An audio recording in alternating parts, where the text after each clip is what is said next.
Continuamos con más AMA Noticias y nos metemos en la columna de política internacional. Ya está junto a nosotros el politólogo Sergio Guzmán, nuestro columnista. ¿Cómo estás, Sergio? ¿Todo bien? ¿Cómo anda, Sergio? Muy bien. ¿Cómo le va a usted? Muy bien. Bueno, siempre hay información.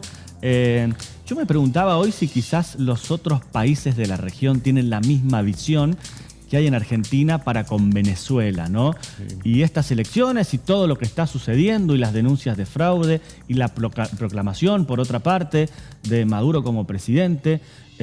Bueno, es una situación muy compleja que además todavía no tiene un final, podríamos decir.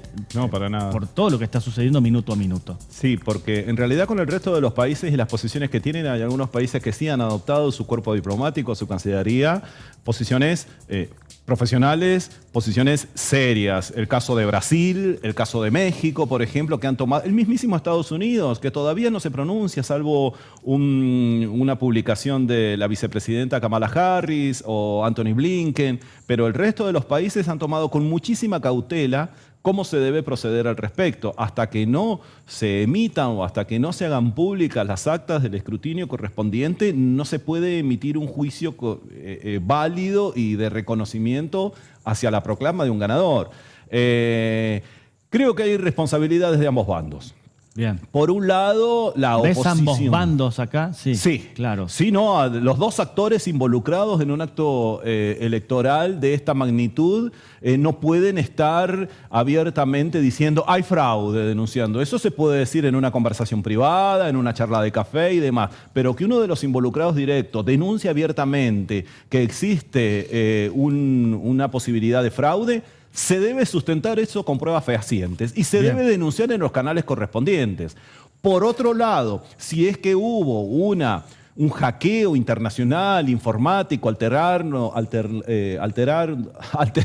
datos, los datos, digo, de los resultados, eso también se debe denunciar como tal. Es decir, uno no puede estar esbozando así abiertamente una posición que no se le permita claridad a esto, que no nos permita claridad a ninguno de los dos. Y reitero, en el caso del oficialismo, lo único que está haciendo en este sentido es deteriorar más la democracia, porque al no mostrar las actas, dificulta el reconocimiento por parte desde los veedores internacionales, por parte de la comunidad misma involucrada y por parte de toda la comunidad precisamente internacional para justamente reconocer un candidato. Venezuela, que típico país latinoamericano, es extremadamente rico en recursos naturales y empobrecido. Un país que tiene una sociedad tremendamente injusta, en donde las diferencias entre el primero y el último sueldo son absolutamente abismales, y un país en donde bregan los intereses externos, internos y externos. ¿Será por esto de los intereses externos que al tener otro tipo de relaciones con los Estados Unidos, si no me equivoco, vos me vas a corregir, Sergio, pero después de lo que pasó con la guerra de Ucrania y Rusia, hay como otro posicionamiento que hasta parece tener algún tipo de mejoras económicas en el país? Lo voy a poner así. Sí, en los últimos 15 meses ha sucedido eso. Pero digo, estudiado este ejemplo, vengo siguiendo pero lo vengo siguiendo por mirar muchas veces cuán importante es cuando te ponen la bota sobre la cabeza. Para no dejarte alguna posibilidad. Ahora vemos que Venezuela está todo bien, que Estados Unidos no tiene quizás los pronunciamientos antes. Bien, el 24 de febrero del año 2022 comienza la invasión y la guerra de Ucrania. Presente esta fecha, 24 de febrero. El 8 de marzo, el presidente Biden se comunica con el presidente Maduro. Mirá vos lo que son las situaciones y las cosas. Acá esto no es gracioso ni casual. Ahora vemos una prudencia de los Estados Unidos. Por supuesto, porque a Estados Unidos en este caso le interesan dos parámetros fundamentales y le involucra y le importan dos temas, dos ejes centrales. Uno es la cuestión migratoria. Eso es un tema, es un asunto que debe resolver y desanudar urgentemente porque le preocupa la situación migratoria y la diáspora que se produce desde Venezuela hacia el resto de los países, pero fundamentalmente hacia los Estados Unidos. Ese es un tema. Y el segundo tema, no por ser segundo menos importante, la cuestión energética. Y acá esto nos permite concatenar con el siguiente tópico, que es Venezuela es el país con mayores reservas de petróleo del planeta. Es el espacio territorial con mayores reservas de petróleo. Tiene más de 300.000 millones de barriles de petróleo bajo su suelo, terrestre y marítimo. ¿Sí? Así que imaginémonos esto. Tiene más petróleo que Arabia Saudita. Claro. Sí, PDVSA, que por cierto han bajado los bonos en estas últimas 48 horas a raíz de esta situación. Pero con este panorama nos damos cuenta de decir, Venezuela tiene más petróleo que Arabia Saudita. Tiene más petróleo, el estimado, que es el mayor productor, ¿sí? Tiene 260.000 millones de barriles de petróleo Arabia Saudita, mientras que Venezuela tiene 300.000 millones de petróleo, con las reservas de agua dulce increíbles que tiene, con saltos, con baños, es decir, tiene una riqueza extraordinaria, tiene Amazonia, la industria farmacéutica está sumamente interesada en esto, pero bueno, las condiciones políticas también deben ser favorables y dadas para que se produzca cierto tipo de desarrollo industrial que le permita una mejora de vida a la gente. Ahora, estoy tratando de que lo analicemos desde afuera, ¿no? Por ejemplo, todo lo que nos llega a nuestro país y qué difícil debe ser, ya me voy a meter en una cuestión personal, tratar de analizar desde un punto que no esté tan contaminado, tan sesgado, más entendiendo cómo los medios de comunicación usan la semántica e instalan muchas cosas que muchas veces no son lógicas desde lo conceptual.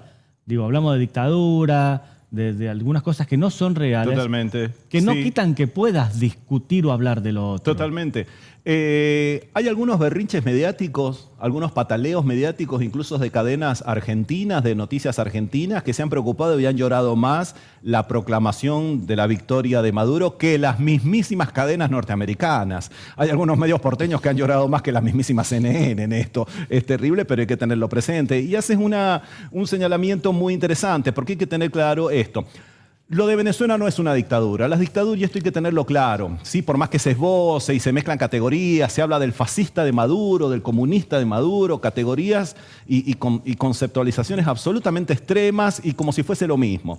Las dictaduras tienen un origen no democrático.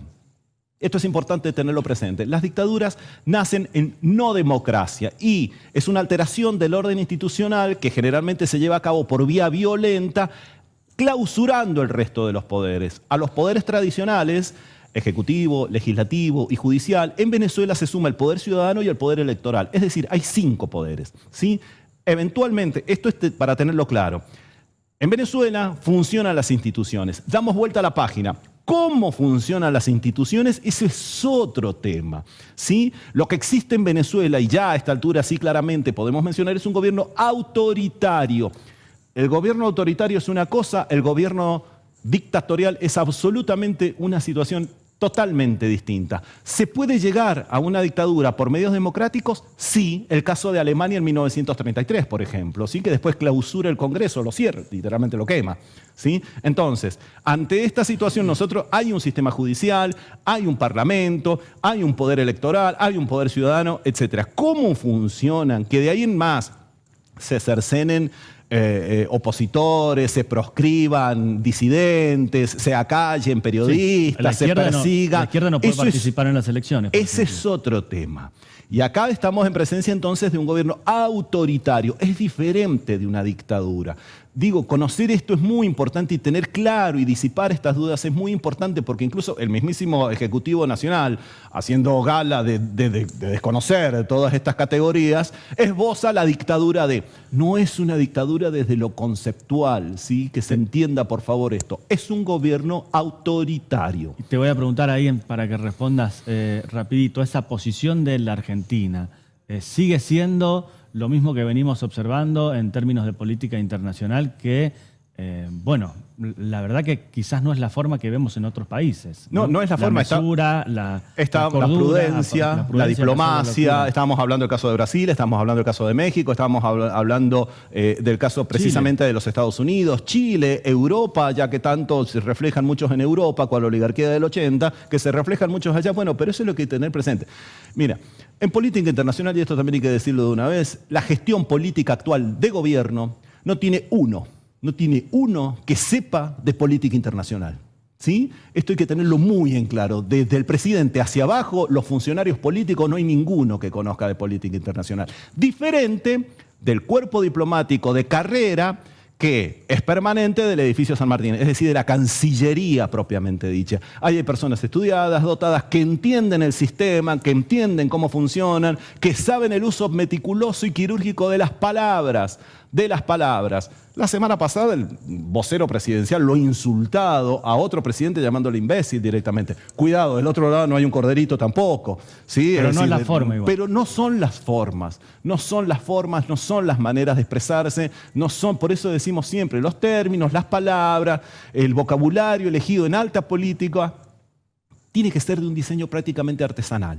Para esto, porque no se puede abiertamente decir tal o cual cuestión, hablar de dictaduras, categorizar fascismo, hablar de comunismo, es decir, es una ensalada de cuestiones absolutamente diferentes. Te digo más, esta gente no está en condiciones, ya no digo de cursar política internacional, porque no están en condiciones de cursar, porque no han sacado ni siquiera la correlativa anterior, ¿sí? Porque no, carecen de conocimientos elementales para entender cómo funciona el sistema.